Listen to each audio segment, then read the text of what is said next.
Welcome to the Care Right podcast, your go-to resource for all things elder care. Guiding us through this journey is Annalee Kruger, the founder of Care Right Incorporated, and she has been steadfastly supporting families across the United States.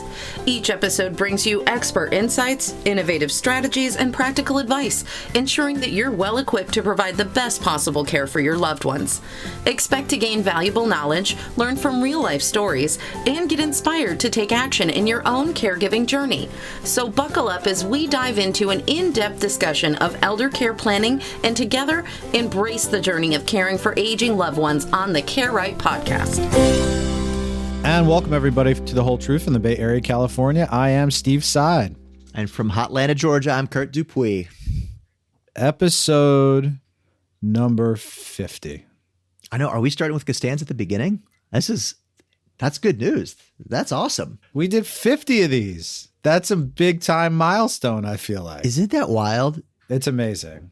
It does not feel like 50 for sure. I still remember the conversation that we had when we talked about this for the first time. And here we are, 2.5 years later, 50 episodes. And yeah, we've shared before like the numbers of how many podcasts just fall off the face of the earth. Several like financial podcasts that I like, they seem to make it 6 or 12 months and then they're out. And here we are, 2.5 years, 50 episodes. Let's go. What is it? The average one falls off to, there's like a graveyard at like below 12 or something. Yeah. And it's less than 20. If you make it over 20, you are in podcast land, you are elite. So at 50, we are marginally better than that. We are marginally elite. Is that what you're saying? We are slightly I'm okay with that. Elite. That's a good tombstone. Good tombstone reading right there. Yeah. Thanks everyone who's listened to an episode and who's listening to this episode. This whole thing's been kind of a trip, hasn't it? It's been a lot of fun. So yeah, I don't know what else to say to that other than let's get to 100, right? So many people it's meeting for the first time. They already know about the podcast. And like, well, my job here is done then. If you know about the podcast, you know what we're about. So yeah, can only go downhill from here if I open my mouth, that kind of thing. Yeah, fair. That's fair. Well, this episode 50 is one we're actually very excited about. We've got Annalee Kruger on the show today. Annalee is the owner of Care Right Incorporated. She has a 25-year career in the senior care industry, doing senior care planning. In addition to Care Right, where she kind of advises people on end-of-life planning, she also started Plan for Life, which is an elder planning specialist designation, which we'll talk about a little bit more throughout the episode because we think it'd be a good thing for our audience to think about. And there really is kind of two reasons why we wanted to have her on. One is we think there's a real opportunity to differentiate here. Most financial professionals, they do certain things around elder care and planning, but there's an opportunity to go that extra mile. And that extra mile, in our view, could really help you differentiate the practice. What comes with it, the next generation. This is a way to sort of solidify that relationship unquestionably, and referrals as well. Where does business development come from? Where does growth come from? It comes from doing a really great job for clients, and this is one way to do it. My mom's one of four, and she has 3 brothers. But when it came to the end-of-life care for my grandparents, it mostly fell on her shoulders. And there was no plan. There was not a lot of communication between the siblings. And I saw the net result of that, which is not great. Yeah. And so I've seen it firsthand. But then secondly, my wife and I did an estate plan earlier this year. We have a financial plan. Aging it can wreck your relationships and it can wreck your finances. So it just makes sense that would be part of both the familial and the financial conversation. So, and Annalise, as a former social worker, to me, she just exudes caring about people, which is like the starting place for her as a person. So I think it was super interesting to learn about it. I think all your previous points are valid. And I think what a great messenger that Annalise was to deliver this message. I offered to have her meet my parents. If she didn't say no to that, she's a very caring person. You know what's funny is I throw that joke out there. My parents will absolutely listen to this episode. So I'm just joking. Mom and Dad, I promise I'm joking, kind of. A little bit. Maybe.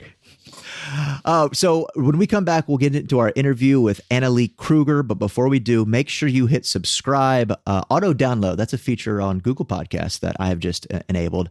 Tell a friend. And as always, write us a review if you have a couple minutes. It helps other people find the show. So without further ado, here's our interview with Annalee Kruger.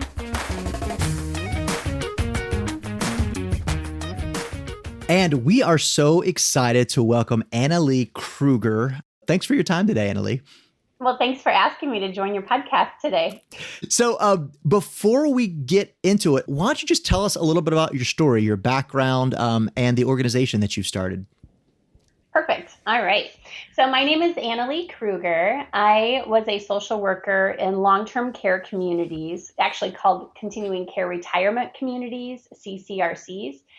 30 years ago when I first started my career. And back then, one person did all of the marketing, all of the tours, and that person was me, as well as my social work job, as well with doing assessments and care plans and meeting with the families and leading support groups. Every day was a variation of the same thing. Adult kids found themselves thrust into crisis mode with their aging parents. And mom was in the hospital. She's the primary caregiver to dad, who has dementia. Mom fell. She broke her hip. She's in the hospital. What do we do? Because the hospital is saying, you need to find somewhere to go tomorrow because we're going to discharge your mom. So the kids would come and do the tours, and they were always frazzled. They were overwhelmed. They were blindsided by the medical crisis. And they were blindsided because they had no idea what questions to ask or what to look for during that tour. I was spending 2 and 3 hours at a time with each family because they had so many questions. They think Medicare is going to pay for everything. A lot of the adult kids made the promise to mom and dad that we'll never put you in a facility. Yep. Kids were angry at each other because brother Tom said something stupid 30 years ago at a birthday party, and now no one talks, and now dad had a stroke. We've all got a Tom, don't we? We all have a Tom in our family. So anyway, after 18 years of working as an employee in long-term care and doing these tours and meeting with families, I was like, oh God, I think I have a business model here. So I left corporate America, started Care Right in 2011. And by 2012, I was already nationwide with working with families across the country in developing customized aging plans. We know that families just don't want to talk about the what ifs and the what whens of aging. They don't want to talk about the good, the bad, and ugly. And so that's why they don't put a plan together, because they don't want to usually talk about stuff like that. So that's what I do. I work with families across the country. I've been virtual before you had to be. I was virtual in 2012 because families just don't live near each other. Yeah. So the only way I could facilitate their family meeting was to leverage, at that time, Skype. You describe a caregiver kind of a multilateral way. Like, what to you, what is a caregiver? Oh, that's actually probably the best question you're going to ask, because there's a lot of families. You're welcome. There are a lot of families that see, this is going to be fun. There are families out there that are caregivers, but they don't even know that they're caregivers. So that's why that's such a good question, because you're a caregiver if you're doing anything for an aging loved one or vulnerable adult, and you're not getting paid or compensated for it. So we're talking, even if you go over and drop off groceries or drop off milk, or have to run errands or go shopping or go to the pharmacy and set up their medications for them. If you're coordinating doctor's appointments, if you're paying their bills, because you're the financial power of attorney, if you're obviously helping with physical care, those are all caregivers. And families don't realize that until they're really, really overwhelmed by what I call the caregiver snowball.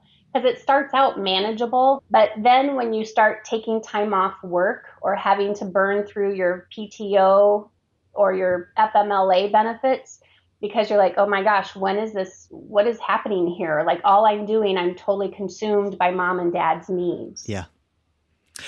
So we're going to get to maybe a couple of case studies for side of the family later. This is so pertinent to me because I just watched my mom deal with this. She's one of four and the only girl, which I think is important because I think that onus tends to be, I've got two girls, so I think I'm diversified.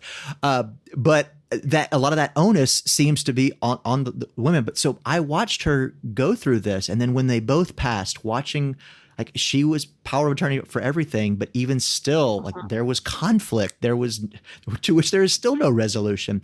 It was just so many problems, to your snowball point, that they had no idea were even coming, and they're still not resolved to this day. So the need for this is gigantic. I think that's pretty clear.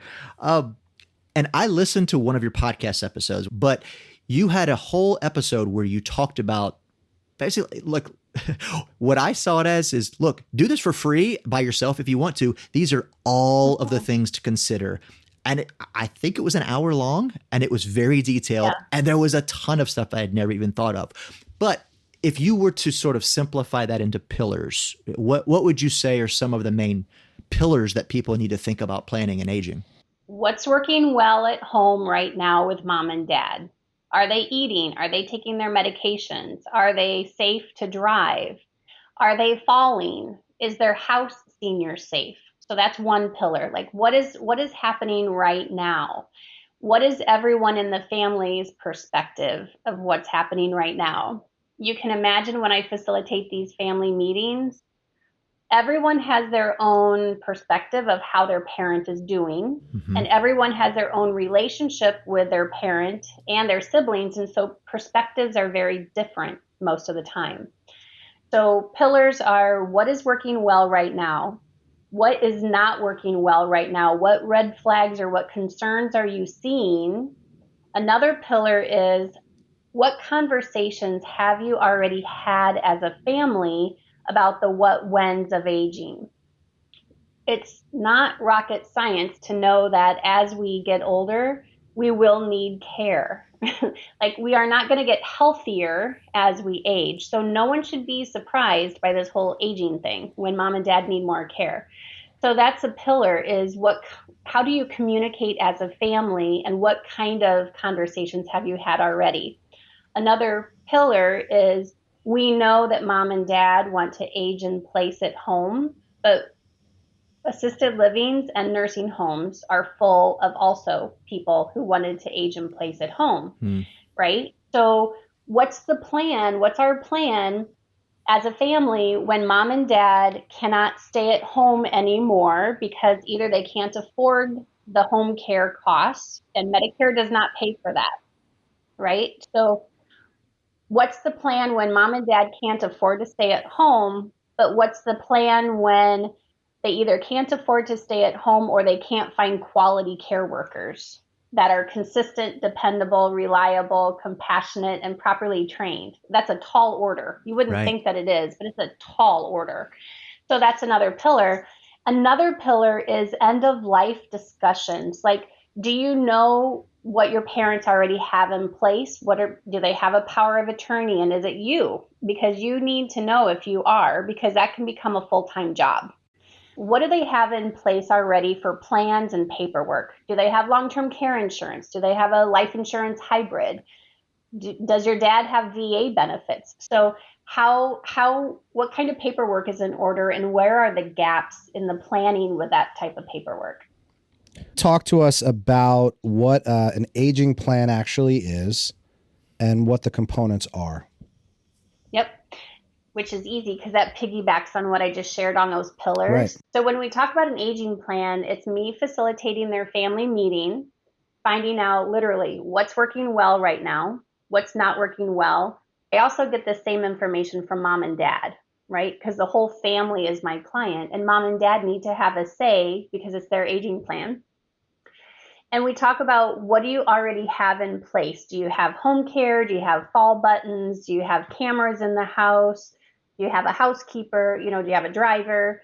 So what services do you already have in place?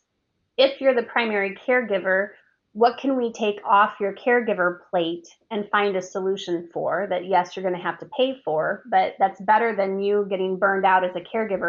So we talk about the infamous grab and go binder. So getting all Holy of their smokes. documents. Yeah, and that's mine. So there's 11 tabs in here, like accounts, passwords, your business succession plan, So- your funeral arrangements. Annalee just held up a very thick volume with all kinds of paper and tabs in there. So, in other words, a lot of information. That was like a 4-incher. That thing was thick. And that's mine. That's just me, and I'm single, right? Wow. Like, I don't have kids. I don't have a trust in place. So when it's a family putting their stuff in order, it's the value of that is making sure that you don't have any gaps in your plans and making sure that your documents are updated. And why that's important is because some of these folks did get their powers of attorney done 10, 15, 20 years ago, but maybe the agents that they listed are dead or demented, or they no longer have a relationship with that person. And so it's good to, that's part of that aging plan is look at your documents. Is everything up to date? Does it still make sense for your current wishes versus 20-year ago wishes? And then we talk about, we talk about, we know, mom and dad, that you want to age in place at home. Here's the positives of aging in place at home. You're home with your own belongings, your own routine. But the downsides can be that it's still lonely. You're not eating very well. The television tends to be their socialization. And so they may or may not be agreeable to bringing home care in. And then we also know that if they can't stay at home, they need to be thinking about, where does it make sense for me to hang my hat? If I can't stay at home, does it make sense for me to stay in Tucson, Arizona, if my 4 kids live in 4 different states? Because who's going to oversee my care? So that aging plan also involves where we do the research, the market research on home care companies, adult daycare programs, and all of the different levels of care. If you have 2 aging parents, what's the plan if they both need 2 different levels of care? So it's really helping them sort out what their options are for their current needs and their long-term care needs. We then teach them, they get all the tools they need to be successful. So we teach them about what are the differences in levels of care, like independent living, assisted living, and all the way through. We teach them how to tour these facilities with confidence, because again, that's why I started my business in the first place, is because families don't know what questions to ask. Right. They think that just because a place is pretty, that it's going to provide good care. And I'm like, not at all. Like, you have to look at a story that you talked about there, where like it was a high-end place with, nice art everywhere, but the people looked miserable. Receptionist was not a warm human being, versus a place that was not the Ritz-Carlton, but people seemed happy. Like the people under care were enjoying themselves. I have an 8-page checklist that my clients get of all the different questions to ask when you're in these facilities. Because yes, we can do the market research and get the floor plans, the amenities, make sure that the list that we provide are actual viable options. But it boils down to that tour experience, right? Sure. So it can be super fancy, super pretty, but are the residents happy, or do they still have oatmeal on their shirt and it's 3:00 in the afternoon and that's from breakfast? Right. We also teach them how to be bold advocates, because we know that the quality of care has been less than great in most of these care communities. The World Health Organization did a survey in 2020 and found that 64% of CNAs, or certified nursing assistants, in these long-term care facilities admitted to abusing and neglecting their residents. Wow. So we know that, and I know that number is even higher because I have a patient advocacy division of Care Right. And we know that we have to fight tooth and nail with these nurses and these physicians to get just basic quality care. It sounds like, in most of these cases, people are scrambling, just trying to get things in place. And so they're not even thinking to that next level of advocacy. Let's take a step back for a second. So you're facilitating this conversation. You're getting a plan in place. There's 2 parties here. There's the caregiver client. That's one party or parties that you're working with. And then, of course, the client that's actually needing care. For both parties, what exactly are you trying to accomplish? trying to get them educated, because again, they're coming to me very uneducated. So they think Medicare is going to pay for everything. I can always tell when they have a loved one with dementia and they didn't do their homework, because they'll say things like, if dad's dementia progresses, instead of when dad's dementia progresses. So the goal is to get improved family communication, help them make informed decisions, help them understand what their care options are based on what they can afford. And number 4, help them age in place at home. And also number 5, make sure that they know what care facility options can be available when they're ready to make that change. And number 6 goal is to make sure that they use that grab and go binder and get their documents in order. Can you tell us about the book? I can't. Well, there's no point in holding it up. You can. We'll comment on it. I absolutely can tell you about the book. That was a fight to the finish there to get that thing done. So the book is called The Invisible Patient: The Emotional, Financial, and Physical Toll on Family Caregivers. I wrote this book because I am trying to reach the 65.7 million family caregivers that are out there in the United States.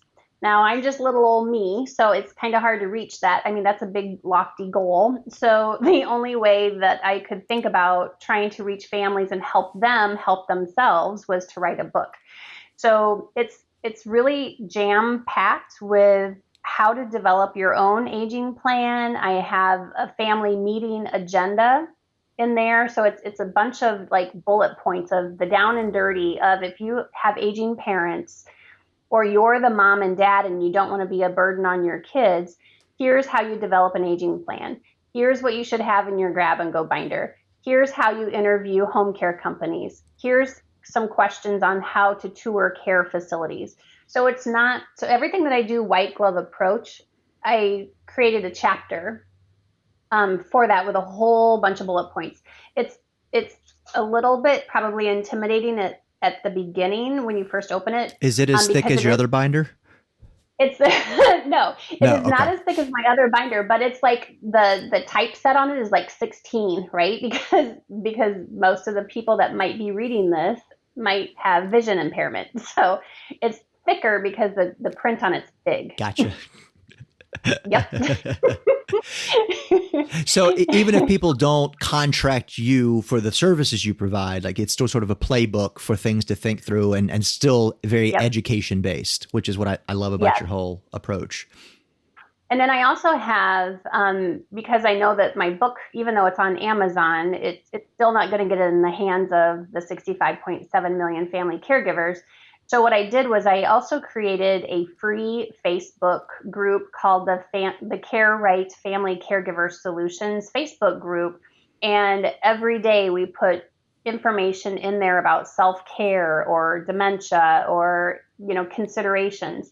Now that's the free group. Now, if they want to learn how to develop their own aging plan, then they can upgrade to the class on where I teach them as a group how to develop your own aging plan with your own family.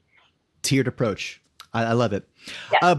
Yes. So I was a little skeptical about this whole topic before I started educating myself, particularly when it comes to long-term care. So I thought you just sold long-term care. I thought that was the angle here, and it's like the opposite of that. I know. That was soothing for me to learn very early on. But you have experience with long-term care and working with financial professionals. I want to kind of get to our audience, which is financial professionals, and kind of what they do well and what they don't do so well. But as a product, long-term care being a product, like what are some of the things that it does do? But maybe more importantly, what are some of the things that it does not do that people think it does? It seems that some people who sell the product don't actually know how it works. So that's my experience is they can sell it, but then 20 years from now when their client needs to use it, they're really not sure how that whole process works. I have 2 categories now of clients, right? Because I have the people that are in their 80s, 90s, and 100s that have those old Cadillac programs or the Cadillac policies where it paid really, really well. But then I also have younger clients that are in their 60s, 70s, who have those life insurance hybrids. Since your audience is financial advisors and planners in the financial industry, is making sure that you don't just have a one and done conversation about long-term care insurance, making sure that that's part of your protocol when you're meeting with your clients, of just making sure that they understand what that policy covers. Every single client that I've ever worked with has never understood what their policy is, how to activate it. They don't know what ADLs mean, activities of daily living, and they have zero idea of what an elimination period is. They don't have any idea what that means. And so one tip or suggestion I would give to your audience is making sure that if this is a product that your client has, that you have regular conversations about it, that it's not a one and done conversation. Number two, about long-term care insurance, is making sure that you are having this conversation about how would you pay for care? Because again, families just seem to, for whatever reason, assume that Medicare is going to pay for everything, or someone else will pay. And it's like, no, this is going to be out of pocket unless you have long-term care insurance, or you're a veteran, or you use a reverse mortgage. So making sure that they understand how care gets paid and really how expensive care can be. Costs have gone up. Nuclear families are not living all in the same city, much less time zone. It's more expensive and it's less convenient, which is why planning and having some sort of plan makes sense. Yep. The other thing I want to avoid is scaring people into action, because I'm sure you have multitudinous stories of like how things have gone bad. But yeah, let's flip that a little bit. Like, when this works, clients of yours that work with you over a period of time, like, paint the picture of what the ideal scenario looks like. Ideally, families would come to me or get referred to me proactively, meaning they're not in crisis and they are still getting along. Because 92% of my clients come to me in crisis. Their relationships are so strained that in 85% of those families, I'm doing family mediation alongside of trying to facilitate their family. You wear some hats. Actually, that's why I look like this. This is gray hair everywhere. So ideally, if advisors, and that's what I teach advisors in that elder planning specialist program, is start having these conversations with your clients. And so if your clients are the Ethels and the Marvins, they're the 70, 80, and 90-year-olds, say, what kind of conversations have you had with your adult kids about the what ifs and what whens of aging? They know that they also want to age in place at home, but as an advisor, you need to help them understand that that's a great goal, but we still have to have plan B contingency in place, plans, yeah. A contingency plan. And we know that the good care communities have long waiting lists. So to the daughters and the sons, what conversations have you had with your parents about aging? Is there anything in your personal life that's impacting your ability to earn a living, that's impacting your health, or impacting your relationships? Is there anything in your personal life that's affecting your career or your livelihood?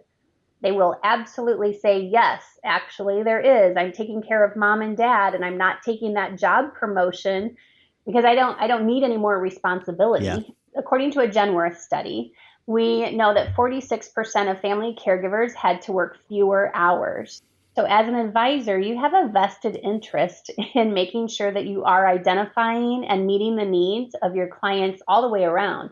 We know that 63% of family caregivers are paying for their loved one's care out of their own pocket. So as an advisor, it is prudent to know that this is what's happening with families. And I know that you are all working with families in this boat. Mm-hmm. And it makes the relationship stickier when you say, Sally, I have your financial plan in place, but we use a collaborative approach here at firm whatever, and we have a resource that we'd like to connect you to. Whether it's a realtor, you need to be building as advisors and using that collaborative approach you need to be building a trusted network of professionals to refer your clients to, because you can't be the one-stop shop, but you can be like me and be the hub and then make the referrals to the professionals that family needs. So is that how you work with financial professionals? You help them develop that network, understand what questions to ask, and then also, how did you start working with financial professionals? I'm just curious. So we'll answer that one first. Yeah. So the reason I started Plan for Life Now, my other company, so I got CareRight. I wear two hats. So I have CareRight, which is direct to consumer, facilitating family meetings, family mediation, and aging plans.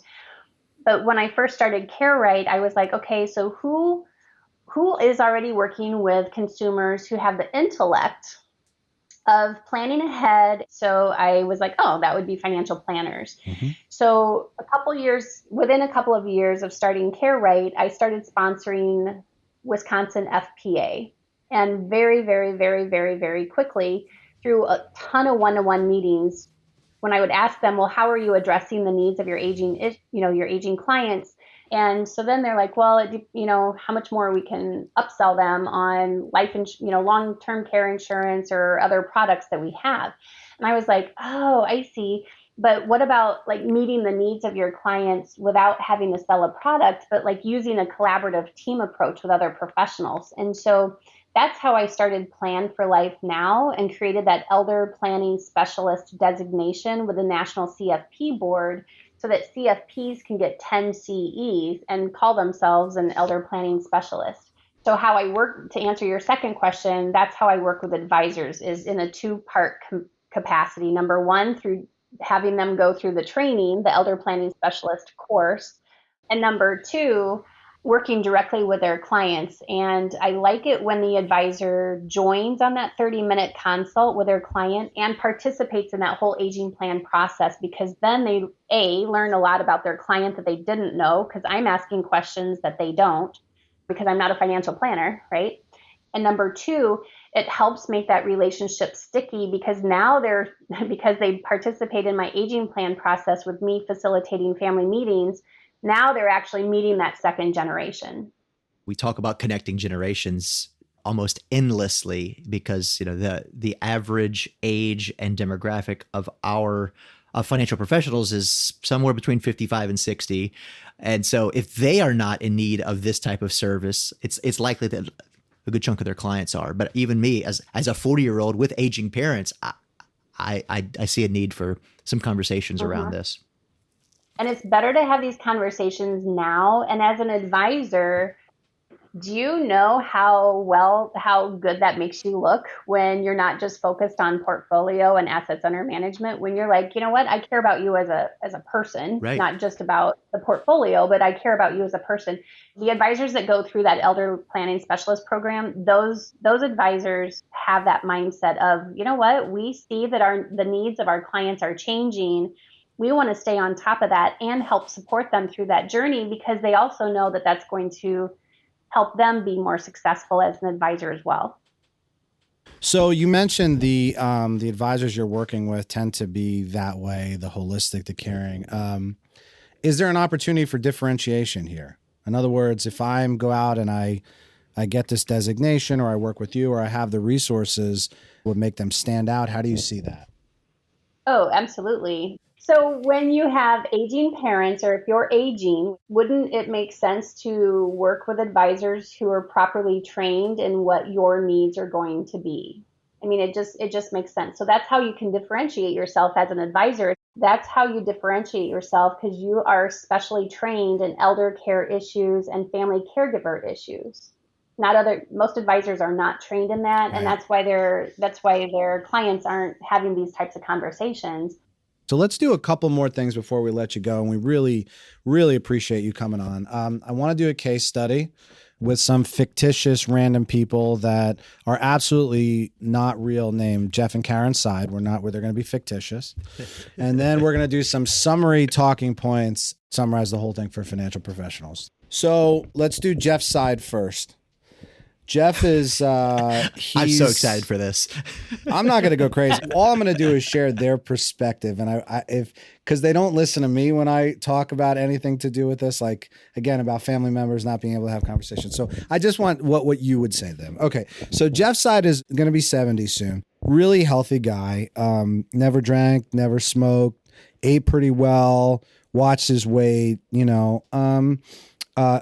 so that's part one. Does not believe in doctors at all. Zero. He's into the alternative medicine. That's his jam. Okay. And when we talk about, him living a long time or whatever, his comment to me is, I'm not going to eat anything. I'll die in the street. I don't care. Okay. So that's one. Karen, her perspective is, I don't want to save any money. I don't want to think about that. I want to be able to spend my money while I'm young and able to use it, because when I'm old and decrepit, and if something happens to me, I'll just go and move into one of my son's houses or something like that. The point is, this discussion for them, they don't even want to have it. They don't want to think about it. They don't want to care about it. What would you say to those two people? Okay, so I only get this literally every single day. So here's what I say to that. So it's hardly ever mom and dad who call me for an aging plan. Who do you think it is? It's us. Children. Yeah. Yeah. It's the kids, right? Because we know that 58% of adult kids will get thrust into that role of family caregiving. So this is how you get around that, or this is how you broach your parents with this type of conversation. It's sneaky as heck, but it works. I already love it then. It's a little bit sneaky, but it works because you ask them questions that nobody in their right mind would say no to.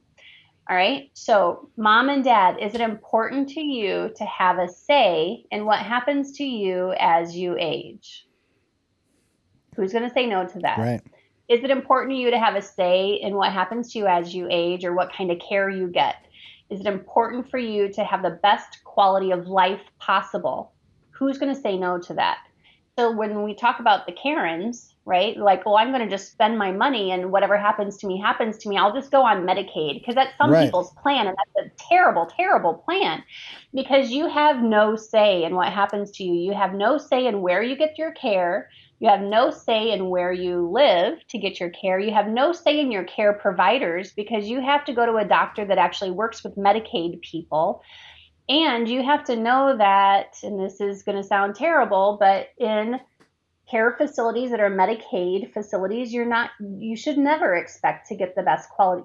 Even if you wanted to stay at home, Medicaid does not pay 100% for you to be able to stay at home.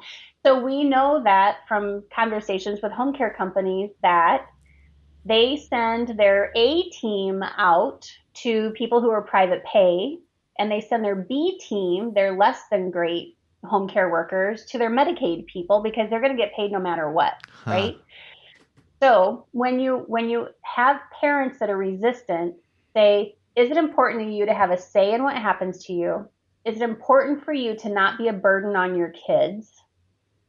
Speak from the heart. And then I always give them more, because parents can be sneaky little suckers, right? And so then you go the route of leveraging what you do know about your parents. Do they have long-term care insurance? Yes, great. Then that tells me that they at some point had the intellect to plan ahead from a long-term care insurance perspective. Do they work with a financial advisor? Yes. Okay, that tells me they have the intellect to plan ahead. Do they have their estate documents done? Yes. That tells me they have, see where I'm going with that? Yeah. So the aging plan is no different. Just like you pay a financial planner, just like you pay an attorney, just like you pay a tax specialist, people pay us to do an aging plan for them. So it's a multi-pronged approach. When I ask moms and dads, what are your goals as you age? It's always the same two responses. I want to age in place at home, and then right out of their breath and their cute little lips is, but I don't want to be a burden on my kids. But again, guess who is calling me? Right. So when I ask the kids, what are your goals for your parents? It is a version of the same thing, a variation of the same thing. I want my parents to be happy. I want them to be safe. I want them to have the best quality of life possible, and I want them to have the best quality of care possible. The only way to marry or unite those sets of goals is through having an aging plan.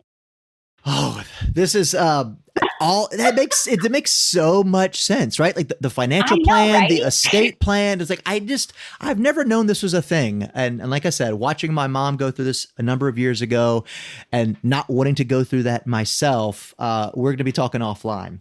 And you know what makes me sad, and that's the social worker coming out in me, is that you would hope the aging process brings families together. And I'm here to tell you that it does not because of family dynamics, because of money. Aging can be a disaster for families, but it doesn't have to be. Aging can be a positive experience if you have an aging plan in place and you have your ducks in a row, like you have your grab and go binder or your version of a grab and go binder, right? It can be a positive experience if we have a plan. I love it. Well, so we talked about a ton of resources for people, but let's go through them really quickly. So there's the book, the I don't know if we mentioned the name, The Invisible Patient. You have a podcast, which is fantastic. You have financial professionals on. You have various interviewees on. What's the name of the podcast?